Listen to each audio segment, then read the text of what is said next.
Hi everyone, welcome to another episode. My name is Huyen. In case you don't know me yet, I'm a certified life coach and I'm speaking about how women can fill their own cup in order to live in abundance, how you can gain back control in your life and to have that mindset shift. Today we will talk about how you can adopt those micro habits to get what you want in your feminine energy. The reason I'm talking about this topic today is because I've heard from many women that they didn't have this male protective role in their lives.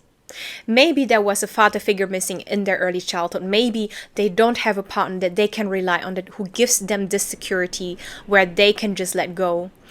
It can also be that they have male managers in their work life. However, they cannot rely on them when it comes to supporting them with their growth. And here's the thing, men and women, we are projecting fear differently. Whereas men, they are like ready to go and ready to confront the situation. We as women, we are getting passively about it. So what we do is that we are basically having this shell around us because we don't know otherwise how to protect ourselves. And when you have this shell around you, it's like you are this pearl in the mussel and you need to build this shell yourself. Then you are becoming bitter about your life. You are passively aggressive, maybe you are judging others, maybe you start to project your own insecurity into other people. So now here are a few micro habits that you can just adopt in your daily life where you don't need this male protective role in your life, this father figure or this protective partner, but where you can also give yourself the space to thrive in your feminine energy. First thing you need to do is that when you enter a place, you are full of confidence. You walk like you own the place. Act like everybody in this room has been waiting for you. Because you know you are here for a purpose. You know that you are magnetic and you walk in that room like God has sent you there. And if that environment doesn't let you to thrive, to be the best version of yourself, you also clearly know that you're gonna leave because you go to places where you're being celebrated. You don't stay in places where you feel you are being misplaced, where people don't believe in you. And when we speak about walking into a room, it's also like the way you walk, meaning you throw back your shoulder, you lift up your chin. You are letting everyone know that you are here for a purpose. It doesn't matter if you're going to the office. It doesn't matter if you're going to get your groceries. Maybe you are going to see friends or you're walking into a place full of strangers. It's all about how you carry yourself. You are in touch with your energy. And when you walk, you slow down. You slow down not only with walking, but also just the way you speak, the way you articulate, with the way you deliberately choose your words when you are with someone. When you are sitting with someone and when you're having a conversation, you are looking them in the eyes and you are listening to them attentively and you take your time to reply. And while you're taking that time, you are going to choose your words on how you want to bring that message across. Because the other side of the coin is that if you don't choose to stay grounded, they can sense your energy. Because you see, like when you speak fast, the energy is in your throat, like it's not aligned. There's something here. And when you speak slower, you realize that all the energy that you have taken to be present, it comes from your solar plexus, okay? So make that pause in between, choose your words wisely, try to comprehend what the other person is telling you and how you would like to reply. And you know what? Slowing down in whatever you're doing, in the way you talk, in the way you walk, in the way you think, it also gives you this opportunity that you can reconnect back to your intuition. We can only connect to our intuition if we are slowing down, because otherwise we are too much in our heads. And we need to be more in touch with our bodies to really feel like your gut feeling. Think about it, like how many times have you met a new person and you felt there was something off with this person, but you could not explain what it was because whatever they said, in the first place, it sounds pretty logically. It sounds, they might be a green flag. But in the hindsight, you realize there was something off. And every time you have met this new person, you realize that your gut feeling was not lying to you. And I want you to understand that whenever you meet someone new and your gut feeling is already telling you there is something off, even though you don't see it in the first place, try to trust your gut feelings. Don't doubt it. Because we women, we tend to just doubt our gut feelings because we are too much in our heads. And when we're too much in our heads, obviously you need to also have logical reasonings. But sometimes, if you let people, for example, talk a lot, you will realize how their energies are. And then you realize if their energy is off or not. And your intuition doesn't need to see more proofs. Your intuition already knows it. So try to trust that feeling as well. Another micro habit you can adopt is also just to dress up. Just take that 5 minutes if you don't have half an hour. And when I'm telling you to dress up, it's not about that you need to contour your face. It's not about that you have to spend hours to do your hair. It's just all about the time that you take for you to have that energy shift. That energy shift gives you throughout the day this feeling for you to feel good in your own skin. For you to feel good the way you present yourself to the world. And it really doesn't matter what it is. It can also be that you just put on your accessory. Maybe it's just about putting on your mascara and you feel good for the day. So if you happen to be busy, remember to take that 5 minutes for yourself, because dressing up is a way of self-care as well. Start to accept more compliments. Really, if someone is telling you, you look great today, just don't say like, oh, I don't feel good today. I look ugly. No. Start to accept them. Start to embrace what other people are telling you. If they're telling you you are smart, you are capable, you are a go-getter, you are amazing, just accept it. Why? Because if you accept the compliments, you're signaling to your brain that you are accepting it as the truth. And your subconscious self is also going to register that information. It's insanely important, especially if you have bigger goals in life. Especially if you want to get to a specific point in 5 years. Because when your subconscious mind knows that you are capable of certain things, your conscious mind will find a way to get there, no matter what it is. Another thing is also when you accept more compliments, you are also more prone to give those compliments back to other people. You start to appreciate other people as well, because you see that this appreciation energy, you start to receive that appreciation energy, and therefore you are also learning how to appreciate other people, other things, all the beauty that's out there in life. And how great is it if we can just cherish each other and lifting each other up by just accepting everything good that comes towards us. Now, when you go to a new place, when you meet someone new, I want you to know that your goal to be there is not just because you want them to like you. Your goal is to be your true authentic self. You speak your mind, whatever you like, whatever you do not like, okay? In a way that it comes across as not offensive, obviously. But you're gonna stay authentic.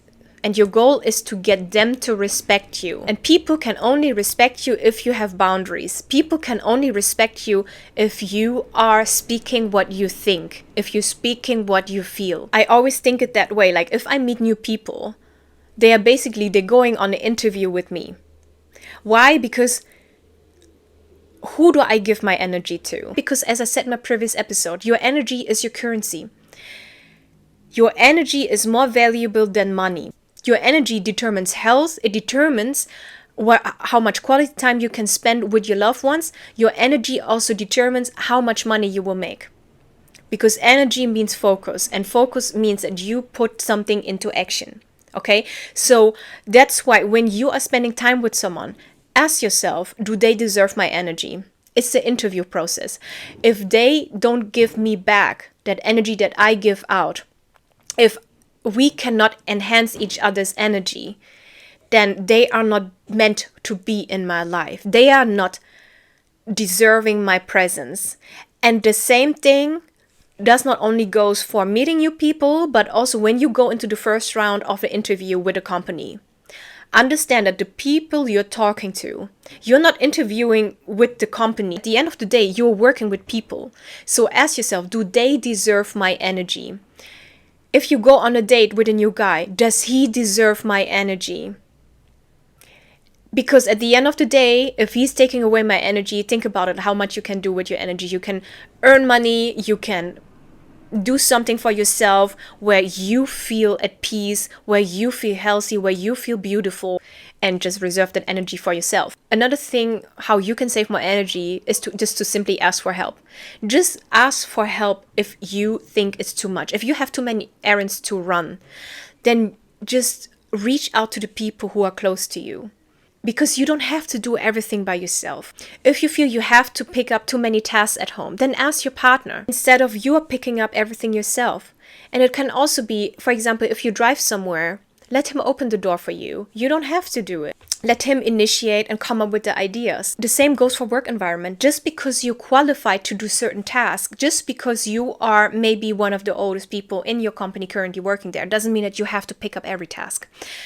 Because the thing is that just because you're capable doesn't necessarily mean you have to do everything, right? So just ask for help and let things be easy for you. And besides that, men love to help women. They just feel useful if you ask them for help. They just feel like they can do something for you, and that puts them more in the masculine energy, and they feel that they are being appreciated. Also understand, if you're gonna start something new, if you start with a new project, if you start with a new task, whatever it is, it doesn't have to be 100% perfect. Because let's say, for example, if I think about myself, every video has to be perfect, then I would never start with doing my videos. I would never start with starting my coaching career. I would never make that move to just do something. Because the thing is that sometimes we just want things to be so 100% perfect that we don't even start with it. So I say to myself, okay, it doesn't have to be 100%, but maybe just 90%. That's also fine. And I know sometimes things have to be 100%, but there are also other things. It's okay if they are just 90%. And whatever you might find imperfect, another person might find it perfect for themselves. So you don't know. Everything is very subjective, right? So just do it as you think it is okay as it is. Practice non-attachment. If you go on a date, don't already think about, oh, I need to already plan out our wedding. How am I gonna behave? Is he gonna text me back after we're gonna end this conversation? How can I impress him? That's too much. You are too much in your head. You need to stay non-attached, and you need to understand everything that you are having as in conversation with the person is just a fading moment, okay? And you need to go there with the intention, I'm here just to have fun. Of course, you're there to have this conversation with intention to get married, but you don't have to have this energy, oh, I have to get married because I'm now seeing that person, because I'm having a conversation with that person. For you, of course, you have this intention, but you also need to have fun. You need to have fun. Why? Because you need to be in your body. You need to be confident with yourself. You need to be there because you know you choose to be there, not because you have to. And that you are so much attached to the outcome that whatever you want, it can also lead sometimes that you are choosing the wrong person. Do you understand what I mean? Like sometimes we are so attached to the outcome, we are choosing the wrong person and we are letting a wrong person into our lives, even though they don't fit in our lives. And that's a common mistake what women are making. We are just not filtering things out because our mindset is all about planning and wanting to achieve results instead of just being in the moment and just to have fun. And when you have fun, your energy also ultimately change. Like it's the person who's sitting with you will see that, and you're also more receptive to whatever the person is telling you. So only go on dates to know people, even when you intend to marry them, okay? One more thing is that I want you to know that in your life, not everything has to be productive. Not everything has to be monetized.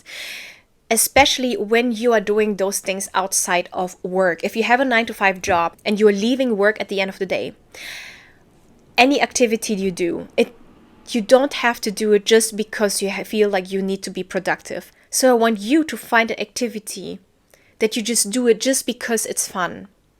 Not because you feel like there is an outcome attached. For example, now it's Ramadan and I cook with my best friend. And every time we cook together, we are making a lot of food, a lot. We're just the two of us, but we're making literally food for 5 people. Like literally, it's insane. But it's amazing. Why? Because we love to cook and we love to do those things. And we love to have that quality time with each other, to break the fasting and just to having a good time. And it's the whole thing as in the process. So you just start to appreciate the journey, whatever you're doing. Not because you have to do. So instead of going to the gym because you think like, oh, I have to lose weight, why don't you go to the gym because you think, oh, hey, maybe there are some people I just love to regularly see and have some small talks. Or for example, a lot of people, they never painted before, but once they start to paint, they just love it and the time just flies.